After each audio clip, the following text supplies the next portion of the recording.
زه خو دا وایم چې سکلو والا سره نیول نه دي پکار، خو مریضي شوی دی. پولیس خلاف زه دا اعلان کوم چې بنان ا کې به هیڅوک پرچه نه ورکوي، چې کم سکي او سیګریټ نیم چرس وسري دا پابندي ده بده باندې چې 9A کې به څوک پرچه نه ورکوي. دا منشیات پروشو خبره یو ملګري وکړه چې دا علاج د دې پکار دی. نو په منشیات کې قسمونه دي منشیات پروشانو کې، یو ډیلران دي، ډیلر خرڅوي. زه خو دا وایم چې سکلو والا سره نیول نه دي پکار، خو مریضي شوی دی، اخو دا یو سیګریټ وسره دی، داغه علاج پکار دی. داغه پولیس خلاف زه دا اعلان کوم چې بنان ا کې به هیڅوک پرچه نه ورکوي، چې کم سکي او سیګریټ نیم چرس وسري دا پابندي ده بده باندې چې 9A کې به څوک پرچه نه ورکوي، به چې بي ته وړي به د پرچه ورکوي. او دغه خلک چې کم دی نو د علاج خو د علاج دپاره دا دی، د پولیس سره خپل سرکاري هسپتال نشته، نه په سیدو کې موږ سره غوا کې یو هسپتال یو دلته کې په موږ سره په ریم آباد کې دا 2-3 لک روپۍ دي، د پولیس سره دونه دغه نشته. بهر حال د هغې دپاره پراپر یو ډي سي صاحب ته درخواست ورکول دي او هغه 3 میاشتې 4 میاشتې ځان سره ساتي.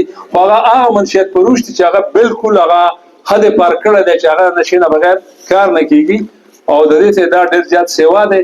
نو لحاظ هغې پرایویټ ادارې دي، هغې ته تاسو اپروچ کوئ، او د پولیس سره هغې حوالې سره داسې څه خاص فیسیلیټیز نشته. البته ډي سي صاحب سره هغې کې به دغه وي. دا روزنامچه کې دا وایي چې راپورټ ولیکئ بیا راضینامه، نو چې راضینامه وشوي هغه څه مسله نشته. خو چونکې بعد نیم ټیم کې سیریس مسله چې وي نو دا په موږ باندې راغلي دي، دلته کې روغه وکړي او هلته کې ډز په یو بل باندې ډزې وکړي که نه. نو موږ کوشش کوو دا خو چې څنګه ډي سي پي صاحب وي چې په سوک سپېړه کې د وسه پورې موږ پرچې نه دي، دا یو ښه خبره ده.